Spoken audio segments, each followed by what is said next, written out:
ወደ አርት ስመጣ ራሴ በተለያዩ ቅኝት መጻፍ ጀመርኩኝ።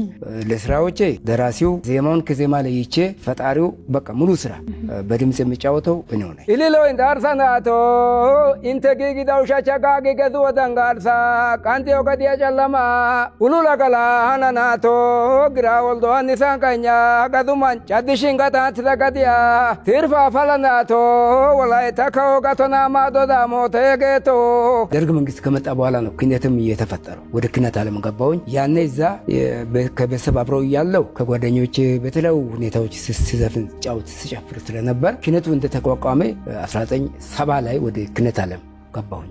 ዘፈኖቻቸው ላይ ራሱ የነብር ቆዳ እንደዚህ ይደረጋል። የነብር ቆዳ የአንበሳ ቆዳ የአንበሳ ጎፈሬ በላው ላይ ይደረጋል። ሁሉ የጀግንነት ምልክት ነው። ወደ አርት ከመምጣቱ በፊት ክነት ሆኜ ያለው ትምህርቴን እንዳልገፋ አድርጎኛል። እግዚአብሔር ስለዳኝ ከዚያ በኋላ ወደዚህ ስራ ከመጣሁኝ በኋላ ነው ትምህርትን እንደገና ዳግም ከ10 ወደ 11 ተብዬ የነበርኩትን ትቼ ከአዲሱ ፖሊሲ ጋር ለማዛመድ ወርጄ 9 ክፍል ላይ ገብቼ ተምሬ ዲግሪን እስከማግኘት ደርሻለሁኝ። በርግጥ